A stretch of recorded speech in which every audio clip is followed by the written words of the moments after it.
says this. He says, beware, guard against every kind of greed. Life is not measured by how much you own. Now, this is interesting. Because here's the thing. We tend to look up to people who are rich, right? I mean, they're the heroes. I mean, you can see that through all the media, TV, movies, all that. Rich people are our heroes. Mark Cuban, Damon John, Donald Trump, even before he became president. I'm not talking about now being president, but before, man, he wrote books. I saw a lifestyle piece on him. Man, his condo that he was living in was just like, it was like gold on the walls. It was crazy.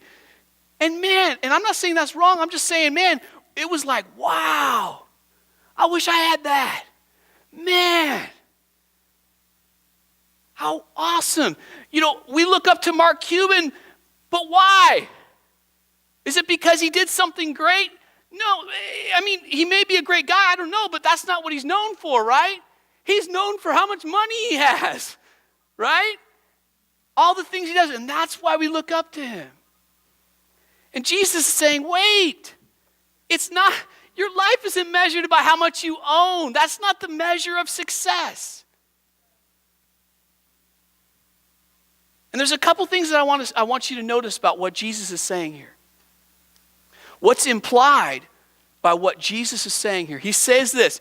He says, listen, what you own is not the measure of success. He says life is not measured by how much you own. So what that says to us is this. Number one, what I want you to realize is this, that there is a measure. There is a measure.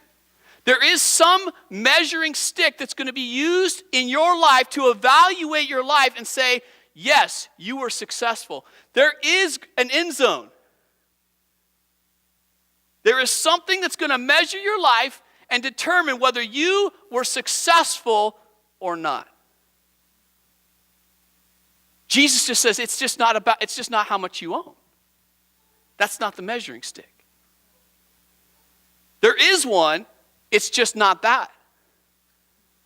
The second thing I want you to see, or the second thing we can imply from this, is that there is someone who is measuring.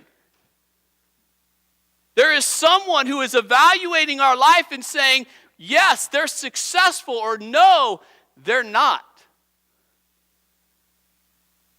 Someone is watching us and saying, yes, way to go. They're cheering us as we're heading into the right end zone. Or they're screaming at us going, no, turn around, right? There is someone who is measuring. Who is that? Well, you're in church, right? It's an easy answer, right? It's God. He's the only one worthy to measure our life. And his son, Jesus, says, listen, the measuring rod that God uses, it's not how much you own. That's not what determines whether you live a successful life. So what is? Well, Jesus gives us the answer. He goes on to tell us the answer. He says in Luke chapter 12, verse 16, he tells us a story, a parable that gives us the answer. And this is what he says. And he told them this parable. The ground of a certain rich man yielded an abundant harvest. So basically he starts out this story by saying, hey, there's this rich guy, right? There's this rich guy, and now he has extra, right? So this guy who already has extra now has extra, right? That's what he's saying. This rich guy, he gets his crops, he's already rich, and now he has extra crops. I mean, he just has an abundance. And I want to pause here because it's easy for us to disconnect from this message right now. I mean, you may have disconnected right off when I said, money. You're like, done, whatever. But I want you to realize something. It's easy to disconnect from this message right now because you're looking at the story and you're going, rich guy, yeah, I'm poor. I'm not rich. I'm not rich. I can't relate. But here's the thing. Not many of us in here would claim to be rich, but we are. Do you know why I say that? Because we live in the United States. In fact, let me tell you a statistic it's rather staggering. Did you know that if you make $48,000 a year, that you are in the top 1% of the world? Now, some of you are doing the math and you're going, I make more than that with my wife and myself, or my husband and myself. Man, we make more than $48,000 a year. You're rich. You're rich. Compared to the rest of the world, you're rich. Now, I know you don't feel like it, right? You're going, yeah, right, whatever, Pastor. I don't feel rich. The reason you don't feel rich is because you don't have any margin, right? You spend everything you make. If you didn't spend everything you make, you'd feel rich because you'd have extra, right? You'd have, hey, I have an extra $500. I can do whatever I want, right? But you don't do that, and I don't either. I'm working on it. My wife and I are working on paying down our debt so that we have margin. But the truth is, compared to the rest of the world, you and I are rich. Let me tell you how rich you are. Because even if you don't make $48,000 a year, I mean, just think about it. If you made $10 an hour, minimum wage, 40 hours a week, in a year you'd make $20,800. That's almost half of what you would need to be considered rich, okay? So you can imagine, even somebody making minimum wage is pretty well off compared to the rest of the world. Wouldn't you agree? But let me share this with you. Let me tell you how rich you are. Most of you only have to work 5 days a week in order to have 7 days worth of food. Most of you only have to work 5 days a week, and in 5 days you can amass enough food for your entire family for 7 days. That's not the case in most of the world.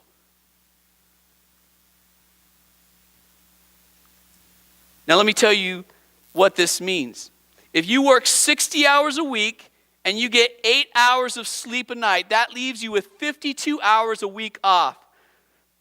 52 hours a week off. Do you know that that's not the case in most of the rest of the world?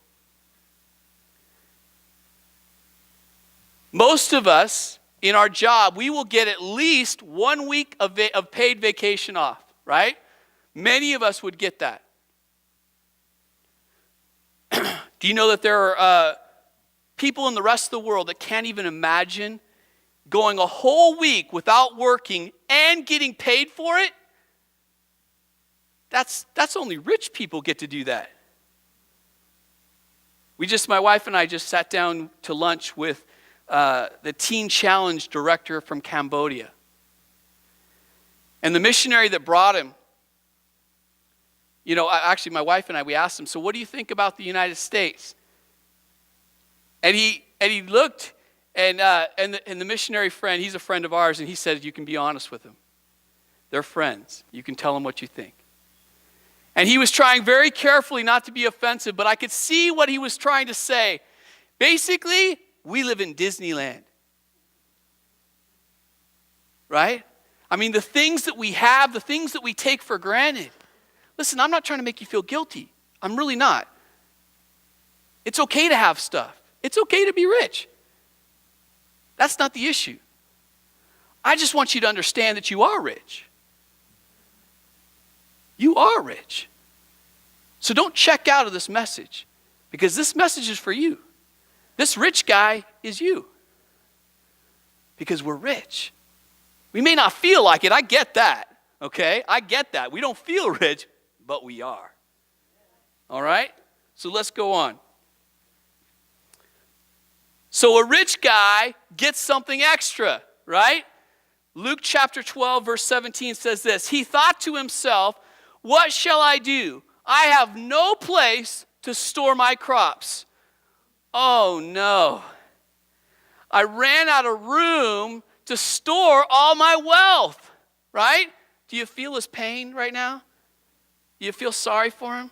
Right? Oh, I don't have any more room for all this wealth. What am I going to do? He had extra. What's he going to do? Now, because he's a smart guy, right? He's a smart businessman. He comes up with a solution. Luke chapter 12, verse 18, this is what he says. Then he said, this is what I'll do. I'll tear down my barns that are full of my crops, right? I already have. I'm going to tear those down, and I'm going to build bigger ones, and there I will store my surplus grain. Save it now, consume it later. That's his plan, right? Now the assumption here that he's making is that everything he has is for his own consumption, right? He has all this wealth, now he has extra, so he's going to put it away, save it up, so that he can then use it later for himself, right? Now the story goes on. Luke 12, 19. And this is what he says. And I'll say to myself, you have plenty of grain laid up for many years. Take life easy, eat, drink, and be merry. Right? Now if Jesus stopped here, right? If Jesus stopped the story right here, we would say, oh, that's a great story. That's a great lesson on saving, right? It's a great lesson on saving for retirement, right? I want my teenager to listen to this story because this is great. It's about saving now for the future, right? But Jesus is the master storyteller. And so the next line took everyone by surprise. And this is what he says in verse 20. But God said to him, you fool! Now, wait a second. You fool. Wait. He was already wealthy. He got wealthier. He found a way to save all of his wealth so he would never be in need. And God calls him a fool. Why? Why? And then God explains. He says, but God said to him, you fool, this very night your life will be demanded from you. God says, you fool, not for being rich, for being confused about the extra. I want to say it again. It's not wrong to be rich. There's nothing wrong with that. There's no guilt trip here. You have a lot, amen, awesome, great. That's not the issue. The issue for this guy is that he was confused about the extra, what it was for. Just like that guy that ran in the wrong end zone, right? He was confused. He was heading in the wrong direction. And that's what God is saying. Listen, you got it wrong, dude. And basically what God is saying, and you're gonna see this in just a second, but he lived under this assumption that all that he had, all his riches, were for his own consumption. He used all that he had on himself. And now his opportunity is gone because his life is over. The opportunity to make a difference with his wealth. He could have done so much to help others who didn't have what he had. But now the opportunity is gone. God goes on to say this. Then, basically, now that your life is going to be taken from you, he says, then who will get what you have prepared for yourself? And the answer is somebody else, right? Someone else is going to get this rich guy's riches, right? But not because he's generous, but because he's dead. There's a difference. You see, we don't get credit for what we leave. We only get credit for what we give.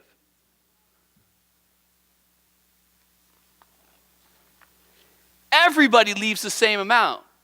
All. You don't get to take it with you. There's no U-Haul trailer attached to the hearse, right? You don't get to take it with you. You're going to leave it to somebody. You're going to leave everything to somebody. The difference is you don't get credit for what you leave. You only get credit for what you give.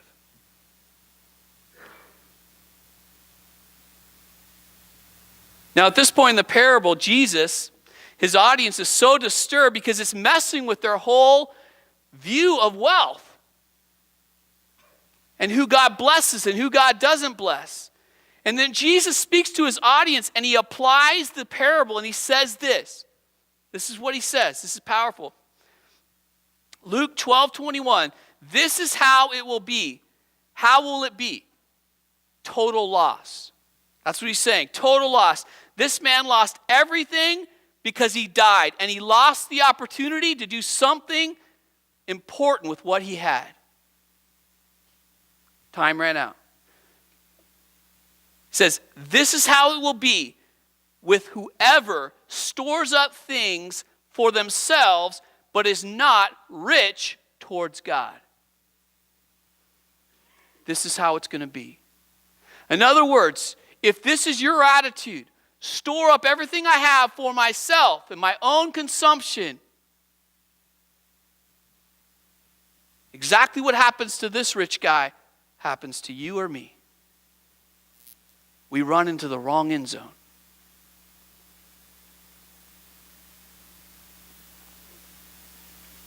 Our natural inclination is I'm going to save for myself. I'm going to save for my own safety.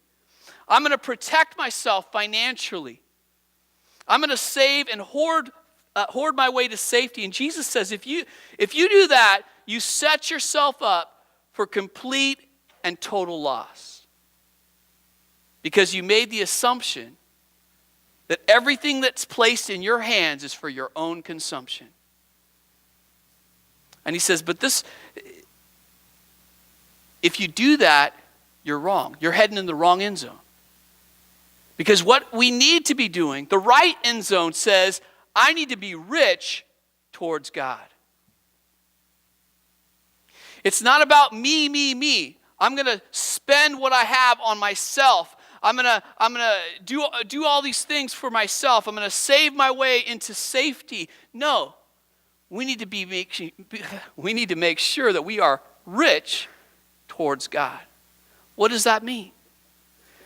Throughout the New Testament, the primary ethic, the primary teaching of Christianity is this, that if you want to be rich toward God, then you must be generous toward the people God created. That's how you're rich toward God. In other words, if you do something great for my children, you've done something great for me. That's what God's saying. The problem was, with this rich guy, was he stored up. When you store up things for yourself and are not rich toward God, which in turn means being generous toward other people, you lose the opportunity. You see, you and I, we have 80 to 90 years on this earth. Roughly. Average. I said that once at a church, and there was like a 97-year-old woman in the church, and they were all laughing. And I'm like, because I only said 80 years. And they're like, and she's like, oh my gosh, I'm going to die now because the pastor prophesied, So I don't know. Now I say 80 to 90, but maybe you're lucky you'll even get more than that. But basically, generally, 80 to 90 years on this earth. And that's your opportunity to be rich toward God. And when we say rich toward God, it means being rich, being generous to the people that He created. That's your opportunity. Because when you die, there's no more opportunity. That's why Jesus said, or why God called this man a fool. He said, you idiot, you blew it. You had so much opportunity. Remember at the beginning of this message, I talked about what that word fool means? That's what God, it's like God saying, listen, moron, you got it wrong. You went in the wrong end zone. It wasn't about you. And that's what you and I have to wrestle with. How are we using the wealth that God has given us? I already said, each and every one of us in this place, we're rich. We live in Disneyland. How are we using what we have? Well, Jesus actually defines for us what he meant by being rich toward God. He says in Luke chapter 12, verse 33, he says, sell your possessions. Now that's a bomb, right? Sell your possessions. Whoa, pastor, what are you talking about? Everybody's a little nervous now. We're not talking about selling all the possessions, but the extra. You have extra. You have extra that you can give away. Because listen, there are people that don't have what you have. And if you have extra, you can do something with it. Sell it or give it away and use it to help those that don't have what you have.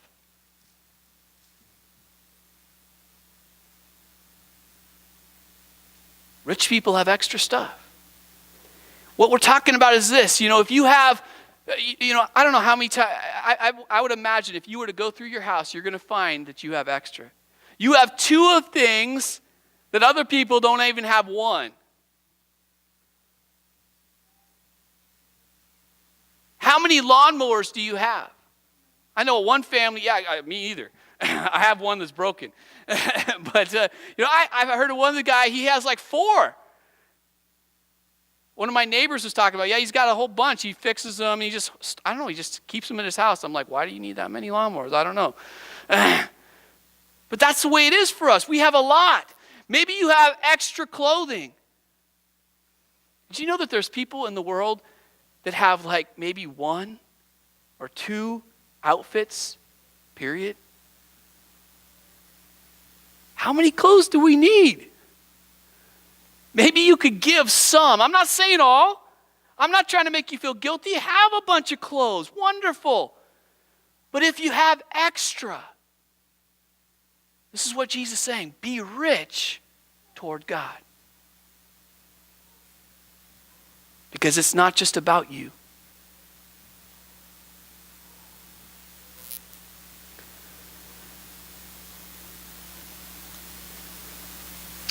Jesus says this, sell your possessions and give to the poor.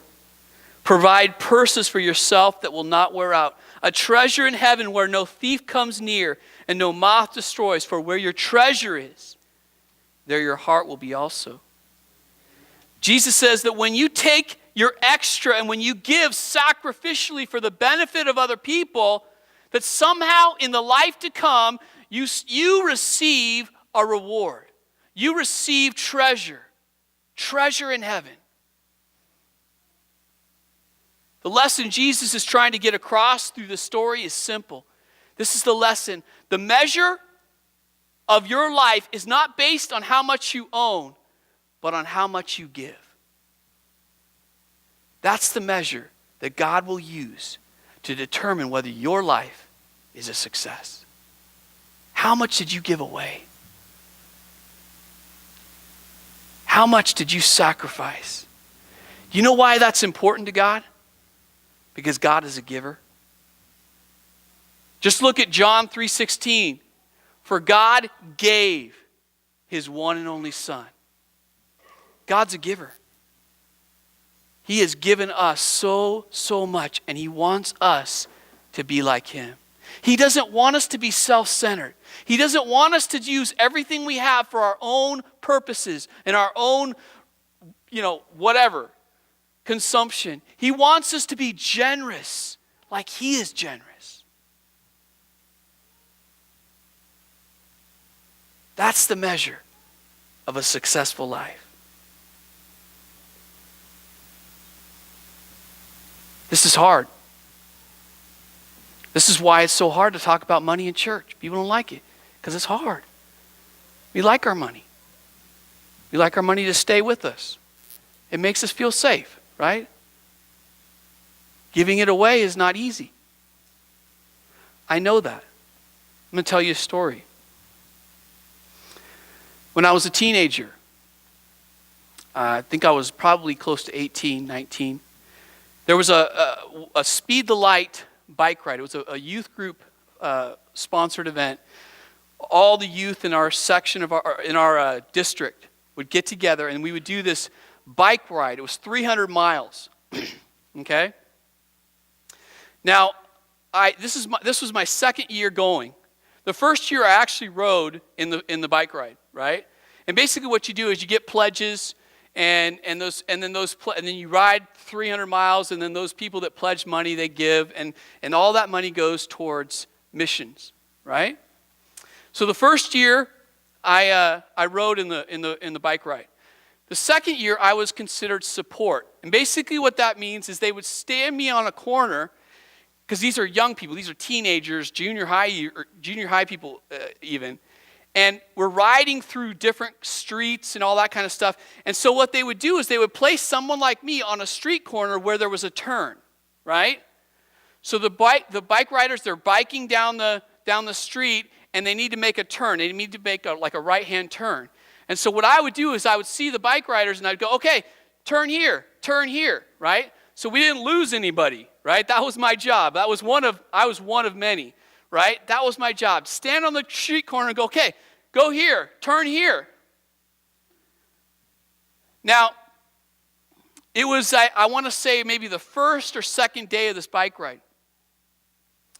And I had come on this bike ride and I had I had like $30 to $40. And I wanted to buy some sandals. I think I was wearing tennis shoes at the time.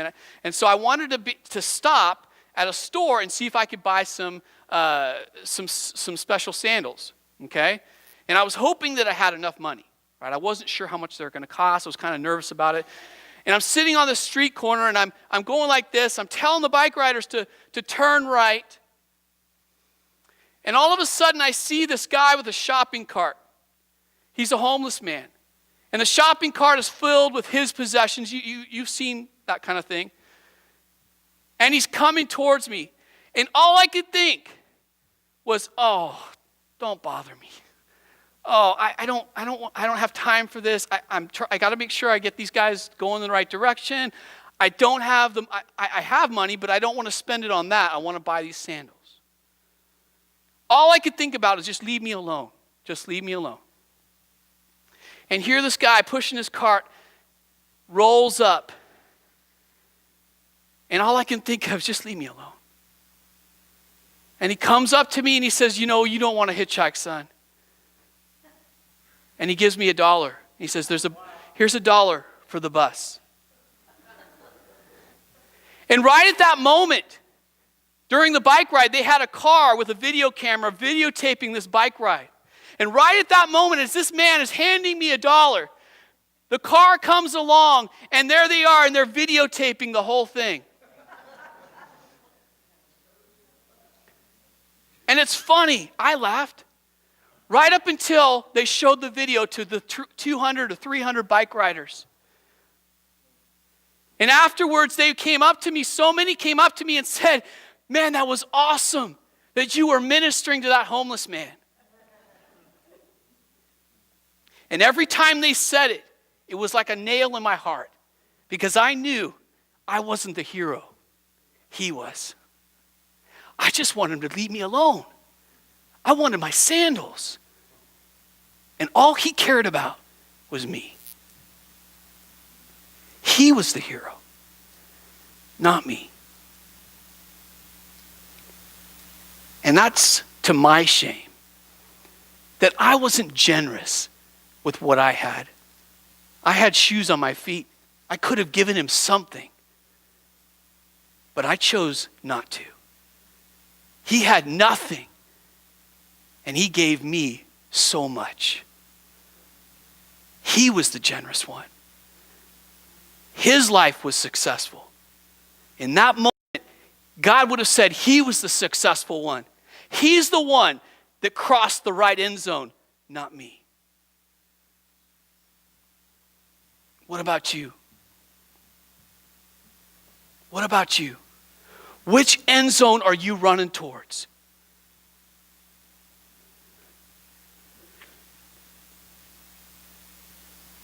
God says, I know how to get your heart moving in the right direction. Heading towards the right end zone. I want you to liquidate. I want you to give away. You have extra. I know you do. You have extra. What are you doing with it?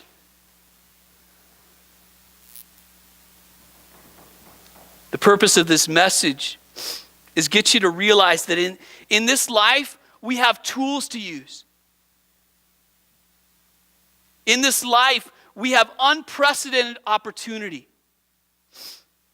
And how we use those tools and how we use that opportunity impacts where we go. Or I'm sorry, it impacts not where we go when we die, but what happens when we get there. We need to start looking at our possessions through the lens of eternity. As I said, we have 80 to 90 years. 80 to 90 years on this earth. Maybe we might get a little extra. That'd be awesome, right? Hope we do. But 80 to 90 years. And you know what makes that treasure in heaven so valuable? Is that you can't earn it when you're in heaven. You only get to earn it when you're here on this earth. That's why God said, you fool! You missed your opportunity. You blew it. Because now when you get to me, when you face me, you have no more opportunity. It's done. What are you doing with what you have?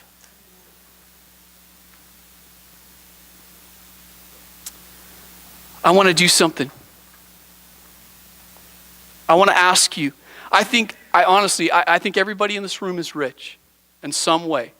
I know you may not have a lot. You may not have a lot of extra, but I believe that we all have something. And so I want to encourage you to think right now, today, and ask yourself, what could I give away? What could I sell and give away? Maybe it's something simple. I'm not saying everything. I'm not saying that. I don't even think God is saying that to you. But maybe one thing that you can say, you know what? I want my heart to start going in the right direction. I want my life to be heading towards the right end zone. I don't want God to look at me and say, you fool, you blew it. You used everything you had on yourself. I don't want that. And so what I want you to do is I want you to take a step in the right direction. Think about one thing that you can sell. One thing that you can give away. As I said, maybe you have 2 lawnmowers and there's somebody that doesn't have any. Or maybe you can take that one extra lawnmower and sell it and give the money to somebody else. Listen, let me be abundantly clear with you right now. I'm not telling you to give it to the church. I'm talking about giving it to somebody in need. Let's get that clear right now. I know that's kind of the thing. People think, oh, the church is after my money. I'm telling you right now, this is not about you giving here. However, if you want, you can. We have a ministry, we have compassion where we give to people in need. So if you don't know anybody in need and you want to use that, you want to give to that, that's great. We provide that opportunity. But this isn't about giving to the church. God wants you to give to someone in need. Someone who doesn't have what you have. What is that one thing that you can do?